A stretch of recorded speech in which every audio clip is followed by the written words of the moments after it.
초유의 제1야당 대표에 대한 영장심사가 이틀 앞으로 다가왔습니다. 이 대표는 물론 민주당 또 검찰의 명운까지 모레면 1차로 판가름이 납니다. 법조팀 홍지호 기자와 미리 살펴보도록 하겠습니다. 어서 오세요. 예. 현재 상황에서는 신문기일이 변경된다거나 이런 소식 없습니다. 이재명 대표가 출석할 것으로 보이는데 피의자는 나가는 게 유리하다면서요. 먼저 이재명 민주당 대표가 영장심사에 직접 나오는가 하는 게 관심이죠. 예. 영장실질심사는 구속 전 피의자 신문이라고도 하는데요. 피의자 본인을 위해 법원이 직접 입장을 들어보는 제도입니다. 예. 출석하지 않으면 검찰이 주장하는 내용만 가지고 법원이 구속 여부를 판단해야 하는 겁니다. 그래서 신문에 참석하지 않으면 아쉬운 사람은 검찰보다는 피의자라 이 대표가 참석한다고 예상하는 게 법조계 시각이 우세합니다. 구속영장을 청구하면 제발로 출석해서 영장 실질 심사 받고 검찰의 무도함을 밝히겠습니다. 법원은 이 대표 측 입장을 듣고 이르면 당일 밤 구속 여부를 판단합니다. 예, 법원이 판단하는 건 구속할 필요가 있느냐 여부인데 여러 가지 요건이 있습니다. 그런데 검찰이 그동안 방점을 찍어온 부분이 있어요. 검찰은 이번 심사가 상당히 부담스럽습니다. 만일 구속영장 발부가 안 되면 져야 할 짐이 그만큼 크기 때문이죠. 그렇죠. 영장실질심사 일정이 잡힌 뒤 이원석 검찰총장에게 입장을 물었지만 말을 극도로 아꼈습니다.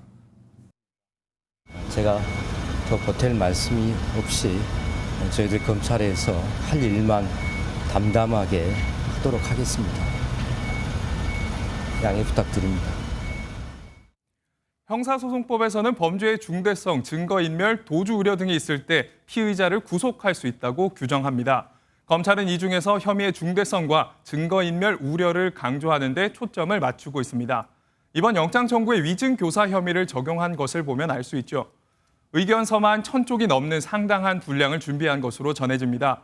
원내 제1당 대표가 도주할 가능성은 사실상 없다고 본다면 이 대표 측은 검찰이 내세운 혐의가 근거가 없다는 주장을 강하게 할 전망입니다. 예, 다른 영장 심사와 가장 크게 다른 점은 이 대표의 건강 상태입니다. 24일간 단식을 해왔기 때문에 아무래도 뭐 휠체어를 타고 올 것이다, 침대에 누워서 올 것이다 이런 가능성도 좀 나오고 있거든요.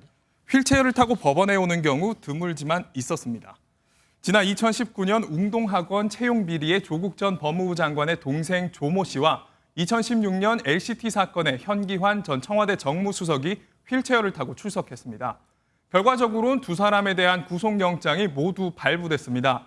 가능성이 크진 않지만 이 대표가 건강 상태가 나빠 법원에 출석하지 못하겠으니 서면으로 심사를 대신해달라고 요청할 수도 있습니다. 이 경우 상황에 따라 구인장 집행 없이 법원이나 구치소가 아닌 병원에서 대기하다 영장이 발부되면 구속되는 절차를 밟게 됩니다. 예, 일각에서는 이런 가능성도 좀 얘기를 하고 있어요. 발부됐을 때 얘기이긴 합니다만 구속이 되더라도 국회가 석방을 요구할 수 있다면서요. 맞습니다. 헌법에 따라 현행범이 아닌 경우에 한해서만 구속된 국회의원은 국회 요구가 있으면 회기 중에 석방될 수 있습니다. 예. 실제로 이렇게 석방된 국회의원도 있습니다.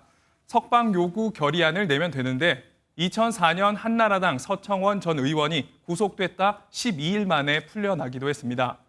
회기가 끝나면 재수감되는 게 원칙인데 서 전 의원은 병원에 입원해 시간을 끌며 여론의 비판을 받기도 했죠. 이때 입원해 있던 서 전 의원의 상태를 확인하고 다시 구속시킨 사람이 당시 대검찰청 중수부 소속이었던 한동훈 법무부 장관이었습니다. 하지만 이 대표가 직접 부결을 호소했는데도 체포동의안이 가결된 상황이라 구속영장이 발부됐을 때 민주당이 석방 요구 결의안을 처리할지는 미지수입니다. 알겠습니다. 잘 들었습니다. 홍지호 기자였습니다.